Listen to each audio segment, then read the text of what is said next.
ఓం గోవింద గోవింద. తిరుమల నగర్లో ఉండే వెంకటేశ్వర స్వామి దేవస్థానానికి నేను మేనేజర్ ఈరన్న అండి మాట్లాడేది. రేపటి దినము ఉత్తర ద్వార దర్శనము ఏర్పాటు చేయడం అయినది.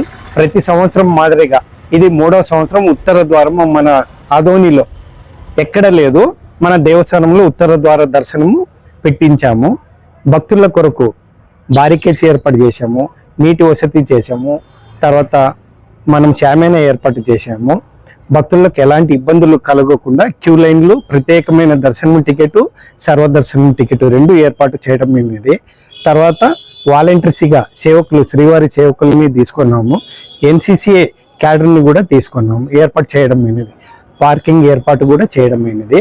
తర్వాత పోలీసు వారు కూడా మనకు బాగానే సహకరిస్తున్నారు. రేపు ఉదయం తెల్లవారుజామున 3:30 నుండి 6 గంటల వరకు దేవస్థానంలో పంచామృతాభిషేకము జరుపును. తదనంతరం 6ంటికి సర్వదర్శనము ఉంటుంది. రాత్రి 8 వరకు సర్వదర్శనం ఉంటుంది.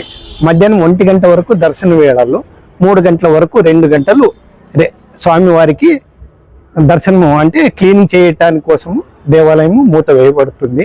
తర్వాత 4ంటికి ఓపెన్ చేసి రాత్రి 9 గంటలకు పౌళింప సేవతో దేవాలయాన్ని మూసివేస్తామండి.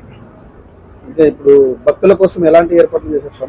భక్తులకు క్యూ లైన్ ఏర్పాట్లు, త్రాగునీరు ఏర్పాటు చేశాము. వాళ్ళకి ఎండ లేకుండా షామేనా ఏర్పాటు చేశాము. క్యూ లైన్లు 2 రకాలుగా పెట్టాము. ప్రత్యేక దర్శనం అని 30 రూపాయల టికెట్ పెట్టాము. తర్వాత భక్తుల కొరకు ఉదయం నుండి రాత్రి వరకు లడ్డు ప్రసాదం వితరణ కూడా ఉంటుందండి. అంటే ఈ సిటిజన్స్ కి, మహిళలకి వాలంటీర్ల ద్వారా వాళ్ళు సపరేట్ గా పిలుచుకుని వెళ్ళి దర్శనం చేపిస్తాం. ప్రత్యేక దర్శనం ఉంటుంది. స్వామివారి కృపకు, భక్తులు కృపకు వాళ్ళ ఆశీర్వాదం తీసుకొని వెళ్ళాల్సిందిగా కోరుచున్నామండి. నా పేరు వీరన్న, మేనేజర్ అండి.